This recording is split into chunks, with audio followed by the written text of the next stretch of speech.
Hi everyone, this is Elsie Clemens here with another episode of the Lone Wolf Chat. Now, before I talk about the subject today, the first thing I want to do is thank all of you for listening to this podcast. I know it's been a rough year. 2020 has seen a lot of, opposition, trust issues, difficulties, whatever you want to call it. But I want to thank you for listening to this podcast. And I know I haven't uploaded an episode since June, but there's been a lot that's been going on in the world. And I've also been taking time off to focus more on my writing and the fact that I have to make huge adjustments to working from home. So again, I'd like to thank you for talking about this episode, which is going to be about the Omegaverse lawsuit. Now, YouTuber Zoey Ellis has talked about this issue, and I do applaud her for the job she did. She broke it down in ways that I wasn't expecting, including using the YouTuber Legal Eagle to talk about this issue. So if you want more in depth about the actual lawsuit itself, which I'm going to summarize because I took notes and actually looked up articles about this very, very, very stupid issue. You can actually Google it yourself. Lindsay kind of compressed it. Legal Eagle talked about the legality of it.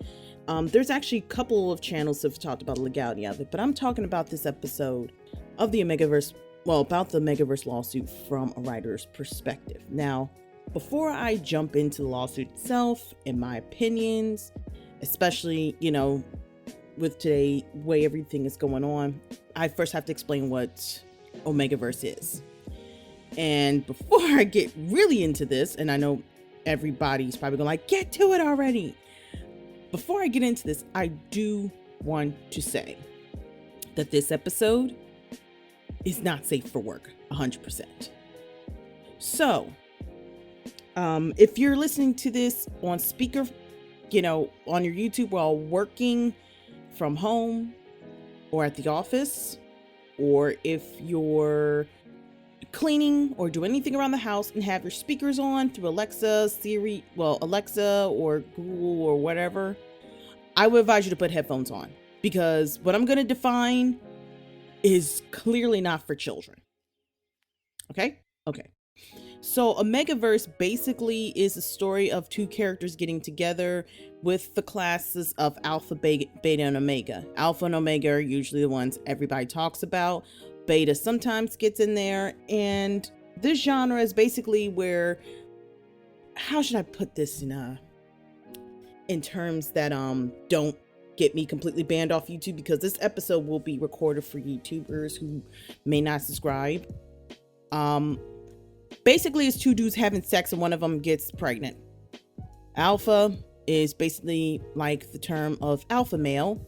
They have the biggest penis, and they have sex with the Omega, who is a male who has a womb and is able to get pregnant.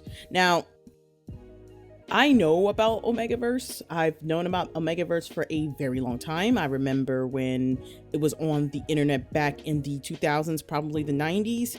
It's been around for quite some time. So, I know about it. And if you go on Tumblr, I'm sure you can find a crap ton of them. Or Wattpad. Anyway, the whole point is you have alpha, betas, and omegas. Omegas the ones able to get pregnant. Now, this is the which is male, gay, sex genre. That's usually the most famous. They do have male, female, but it's not as famous. And the people who enjoy and, I believe, write the genre wrote it because there weren't that many stories for male-male relationships. And I can attest to that because I didn't see a lot of the male-male relationships. And this is not even barring Omegaverse. This is like in general, because I remember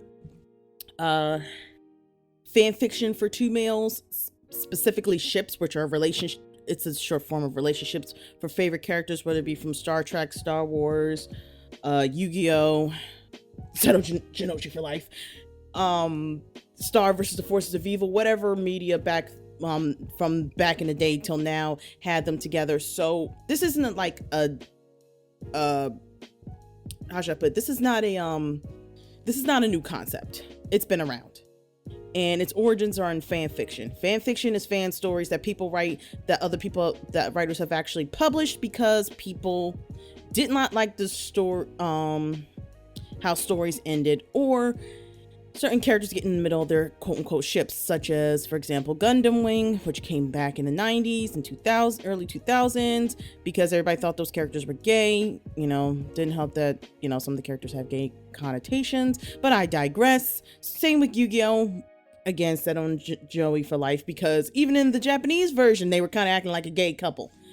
Anyway, getting off topic here. Don't want to get too deep in that, but the whole Omegaverse thing is basically, like I said, guys can get pregnant, and the alpha usually has the biggest penis, and he can just dominate the person. Usually either assault happens or fall in love and tender crap happens. And what makes it interesting is everybody talks about the nodding. How do I put this in YouTube guideline perspective? Nodding, basically you need to Google that. Just Google it. Basically, it's an inflation during intercourse that keeps the erection inside of the womb to ensure impregnation. I'm saying this as clinically as possible. If you are inclined to, I'm trying to say this with a straight face, guys. I really am. If you're inclined to hear about this or inclined to know more information, you can Google it. In fact, you can look up wolf mating, because this is basically where Omegaverse is from, the wolf mating patterns. You can Google that. So that's my rundown on Omegaverse. Now enter Addison Cain, one of the most famous authors for male and female relationships for Omegaverse. She considers herself the original writer of straight Omegaverse, which is false, because the first mainstream story of Omegaverse was published by Patricia Briggs in, I think, 2008, which is called Cry Wolf. In spring 2016, she released her first book from the Omegaverse, which was called Born to Be Bound, under Blushing Books. And from what I put in my notes, it's a futuristic sci-fi where most of humanity died from the plague and survivors live in domes under Wolfpack hierarchy. Now, before I continue, I know this is going to come up as a thing. Addison Cain basically took her fan fiction, supposedly, I'm saying supposedly because I don't want that type of heat, and her Dark Knight fan fiction, and switched it over, took out words and settings and stuff, basically AU, alternate universe, to make it a publishable story. This isn't the first time I've heard this happen. Does 50 Shades of Grey ring a bell? Or After by Anna Todd? Because 50 Shades of Grey was a Twilight fanfiction, alternate universe, that got turned into a story. After by Anna Todd is a One Direction fanfic, got turned into a published story. I'm not bashing them. I'm just saying it's not the first time I've heard this. It happens. And to be honest, on a legality standpoint, you actually can do that as long as you take characters out and certain things out to make it not a word for word plagiarism. By the way, I will be saying the word plagiarism a lot because it does tie into what we're talking about. Now, I want to introduce Zoey Ellis, who published a book called Crave to Conquer in 2018 under Quill Ink Books, which is from the UK, and it's similar story, but in a fantasy backdrop. Now, why am I talking about Zoey Ellis and Addison Cain? These are the two people that this lawsuit revolves around. Cain is told by her fans that Ellis's book plagiarized hers when really it's just the same plot points. Basically what happened was Cain was typing on her computer, I guess, and she has a Facebook page, and one of her fans said, "Hey, have you heard of this person called Zoey Ellis? Because it looks like she took your book and kind of ran with it."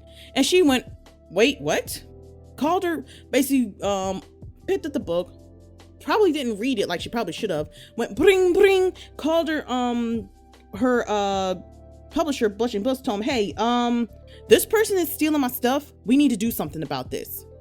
Blushing Books decided in April 2016 to file a DMCA takedown to all digital publishers, stating multiple plot points taken from Born to Be Bound. I just want to repeat that. The plot points were quote unquote stolen from Addison Cain's book, and basically has Zoey Ellis's Crave to Conquer book and all her subsequent books taken down. And DMCA basically means digitally, like, let's say Google Publishing, Kobo, Apple, Kindle, basically everything that was online and published in bookstores were taken away, even people who pre-ordered. Now,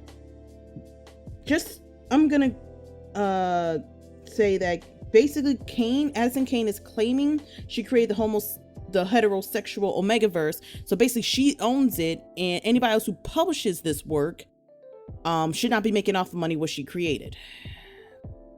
Jeez. You know, even reading my notes kind of makes me like roll my eyes, because this is, I'll give my opinions later on in this episode. Now, let me just explain what the DMCA takedown is. It was legal, again, talks about this in depth, but I'm going to summarize it for people who do not want to go into the deep legalities of this. Again, you can Google this. DMCA takedown. DMCA was created back in the early 2000s to find out who to sue when people's work was copied. And the takedowns were initiated to prevent lawsuits. Now, I remember DMCA from my personal history back in the 90s and 2000s when Napster came along. Napster basically was the website everybody used to steal music from the music industry, download MP3s, and DMCA basically, I remember, came along after that because people were like, wait a minute, you can't just take my stuff without paying. I need to sue somebody. So the DMCA basically makes it so all the website has to do is take it down and not prevent potential lawsuits and money loss. Now, the best way to kind of summarize that or condense that even better is basically with the YouTube takedowns that you see. You know, when you get a copyright strike, when your video's taken down for slander or harassment. I won't say who's done this, but I know there have been plenty of YouTubers that have done this. I would say when you put music on your YouTube page that isn't that is copyrighted and you don't have specific permission from the creator, that will also create a takedown. So basically it's to cover the big companies behind to make sure that nobody gets in trouble. Now, in April 2018, Cain makes a Facebook post stating that her publisher is suing another author for plagiarism, and she plays the victim in this situation. In August 2018, Cain talks about how she created the straight Omegaverse because she got tired of not seeing heterosexual relationships. Cain is known to go after others for supposedly stealing plot points from her books. And this is still on her Facebook page. I Googled it and I just went, oh my God. Because she's not the first person to publish mainstream heterosexual Omegaverse stories. This belongs to Patricia Briggs, which again did Cry Wolf in 2008. Which is roughly, let's see, when did Cain do her story? Nearly 10 years after the book was published in spring 2016. So yeah, there you go. Now why am I bringing up she's known to go after others for supposedly stealing her plot points? In March 2016, a person was accused for stealing her plot points, or, you know, not crediting her or whatever. Again, you can literally go on Addison Cain's Facebook page or her blog or whatever to get more information about this, but let's just say she's known to go after people for this, and I'm probably gonna get some heat because this is going on YouTube and my podcast page, which I'm just gonna say right now, I really don't care. You can come after me. It's really not that deep, people. That's all I'm gonna say. fandoms are, I already talked about this on a different episode. Fandoms are kind of toxic. And the fact that you're trying to perpetuate hate because somebody took a quote unquote plot point, because that's what I'm saying this isn't plagiarism, it's a freaking plot point. Come on. I'll, again, explain myself a little later. I'm just saying, if you decide you want to bash me over this, really don't care. Anyway. So Zoey Ellis basically sued, like, eventually Zoey does get her books back up on there, but I mean, to be published, because it's shown later on that, oh, she didn't plagiarize the information, but at this point the damage has been done. So in fall 2018, Zoey Ellis sues Addison Cain in Oklahoma federal court, seeking $1.25 million in damages for defamation, false copyright infringement notices, and basically damage her career. Now, Quill Inc. Books, her publisher, basically had gotten the books back up, and Cain was dropped from the lawsuit because she lives in Virginia and the publisher is in Oklahoma. Eventually, Zoey Ellis and Quill Inc. Publishing does sue Cain in Virginia, but then lo and behold, they had the entire lawsuit and they were gonna win, but then Quill Inc. Publishing basically ran out of money, so they had to drop the suit. So I'm sure on Addison Cain's website she says she won the lawsuit, but technically she didn't. It's just that the publisher ran out of money. That's basically what happened. Now, my opinions on this entire subject. Why am I talking about this? Because this sets a dangerous precedent for fan fiction writers who may want to become full-time writers. I was one of them. And regular writers in general. The lawsuit was freaking stupid. And I'll tell you why it's stupid. The only reason that I think Cain's trying to say someone stole her stories because the whole Omegaverse thing. But I actually kind of read the books. When I say kind of, meaning I got through both Ellis's and Cain's books about 4 chapters in. I said I can't take anymore because, to be honest, it wasn't, and it's not the Omegaverse thing. No, got nothing to do with that. It's just, it's badly worded for my tastes. So like 50 Shades, I can only get through so much plot point and dumbness before I go, okay, I'm done with this. Basically, that's kind of what happened with me personally. But the only thing that was quote unquote stolen were the romance subplots or plot points in the entire story. One story takes place in sci-fi, the other one takes place in fantasy land. Like, one is almost like basically Game of Thrones Empire. In fact, I could have sworn that Ellis's character is Drago from Game of Thrones, and the other one is Bane, who takes place in a sci-fi futuristic world. So, first of all, just those two alone, just saying that alone, those are plot points that have been used over and over again. And then they're trying to say that, oh, well, I got a steaming hot bad boy who's going to force himself on me, and we fall passionately in love and all this stuff. And I'm sitting there, like, as soon as I'm reading it, I know that's not what 100% happened, because I did read, got through it somewhat, but they're plot points. You sued and did DMCA takedowns over plot points. Romance genre has certain plot points that usually happens in straight fiction.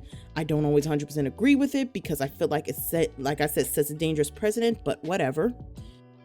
It's guy's a bad boy. He wants to be forceful and he wants to throw himself at her. She falls in love with said bad boy. He wants to be wife. He tracks her down. He becomes a stalker, or they do the gushy love mushy stuff where he's so in love with her he'll pretty much kill everybody for her. These are all plot points that have been used over and over and over and over and over and over and over and over and over again. And the fact that you're suing over this just says a lot. And I get why she I think what really happened was instead of just saying, oh, someone wrote a book about Omegaverse, saying some dude is like really forceful and as a bad boy and turned it into a story. Okay. And that should have been the end of the conversation. It shouldn't have gotten to this point. But as they've stated, Addison Cain is supposedly a bully. Why and this reminds me of a different lawsuit where someone put cocky, try to use the word, copyright the word cocky itself, so she could be the cornerstone market, and people have to pay this person to use the word. It's called Cockygate. Just Google it. I don't understand why people have or want have the capacity or the gall to just go around suing people. To me, it doesn't serve anybody. This served nobody. The only thing this did, and if you want to see the Facebook tirade that Addison Cain has going on or on her blog, just look at it. But the person back in March 2016 that basically got harassed by Addison Cain's fans, which shockingly enough, she did not tell them to knock it off, basically took her work down because she got sick of the harassment, which in my opinion, I would have go, oh, screw you, I'm going to keep writing this. Go ahead. Please keep harassing me. So when I filed, and she already filed a police report. So when I file an FBI chart, like a police report, and keep doing this, when we go to court, I can pretty much make you look like a freaking moron in front of thousands of old people. And I feel sorry for the people who had to sit here, file this lawsuit, and just, this is one of the most frustrating topics I've ever come across. And it took me a long time to really put into words because I had to write it all down. This did not need a lawsuit. Basically, is my whole opinion. It's a plot point. People use similar plot points all the time. Zombies taking over the world and you're the last of humanity. You find a guy and you fall in love with him because he's the last human you've seen in a long time. Plot point everybody uses. Oh my God. A plague has come out and people get turned to these mutated monsters. I find a guy that falls in love with me. Do you understand where I'm coming from, guys? Do you really do? I hope you guys are, because it's a plot point. There's a saying called novi suscible, which means, is it novi suscible? It's Latin for nothing is new under the sun. No matter what story you write, I guarantee you someone has written that story probably years ago. As long as you're not, here's the thing about plagiarism, which was told to me years ago when I took writing classes. As long as you are not copying word for word, technically it's not plagiarism. You cannot. Ellis did not copy word for word. The plot points were just similar. And having similar plot points should not be a basis for a lawsuit. And I feel, and just to let you know, Blushing Books had dropped Cain from their publishing line, which, by the way, talking about Blushing Books, I'm not saying they're a horrible publisher or whatever, but you would think these people would have at least read Ellis's book before telling Cain that this might not be a great idea. In fact, they even did an email, which was publicly leaked, that wasn't a great idea. And I'm just, how do I put it?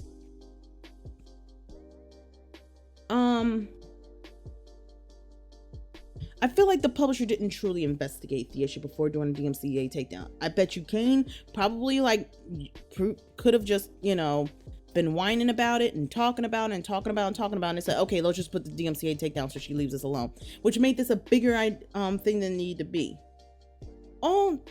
Really,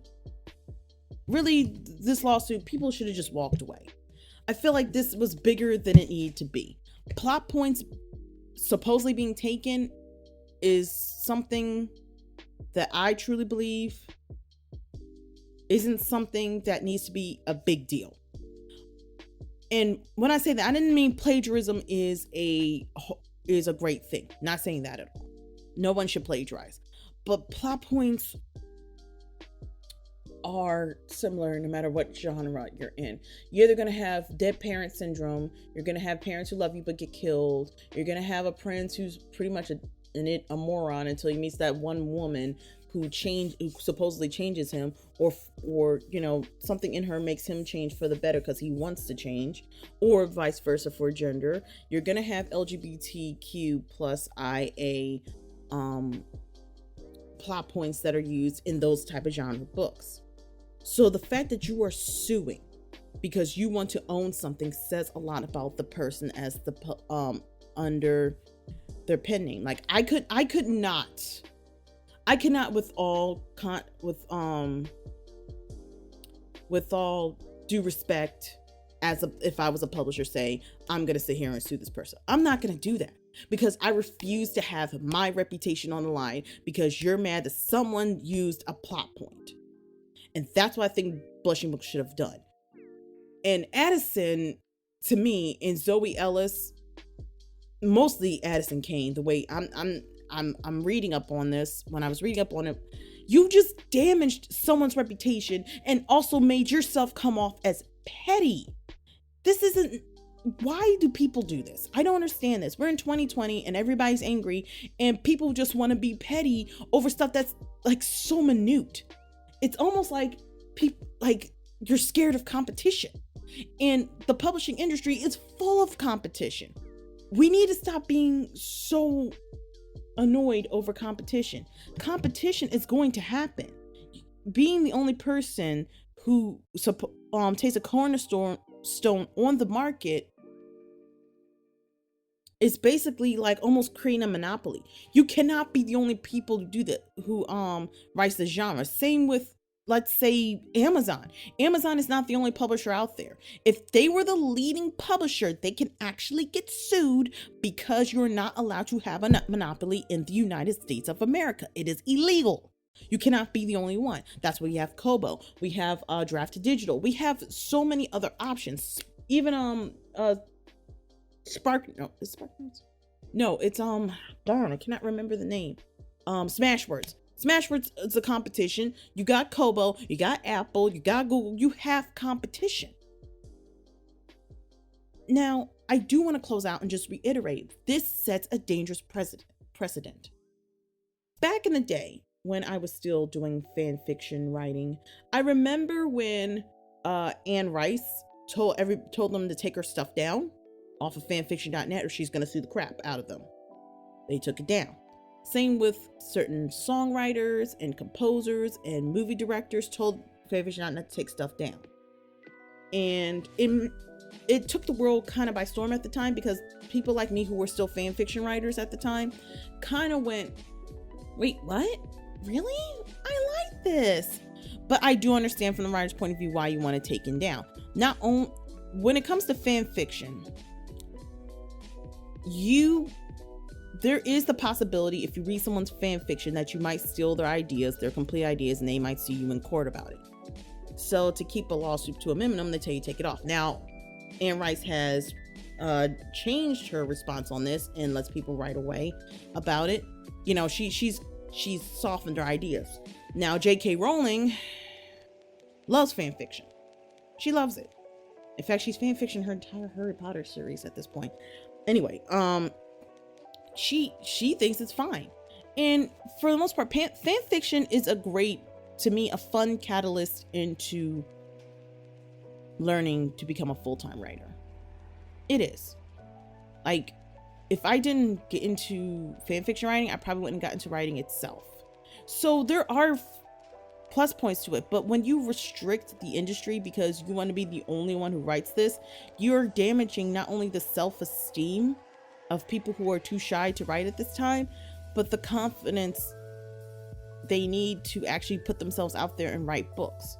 So I'm imploring people to, take a double take or take a look or think about what they're doing before they pull out these lawsuits. Now, if someone had hacked your computer and took your book right off the cloud system or something and published it as their own, yeah, you have 100% right to sue. But if it's over plot points, I don't think you really have a lawsuit there. And I don't think it's really necessary for you to conduct a full witch hunt over something that's really that's not necessary. So that's my take on the Omegaverse lawsuit. I do want to thank you guys for listening. If you've been listening for this full 30-minute talk about this issue, it's been on my mind for quite some time, and I didn't know how to put it into words without worrying about somebody coming through with their torches and pitchforks trying to kill me. So I do want to thank you. If you like what you hear, please subscribe to all of my outlets, my YouTube page. My website is lonewolfchat.com. I have a Twitter, which is @LCClements. If you want to support what I'm talking about, I do have a coffee page, which is ko-fi.com/LCClements. And that is the end of this episode. Please leave a review down below. And again, thank you everyone for listening to this episode. And I will chat with you guys again soon.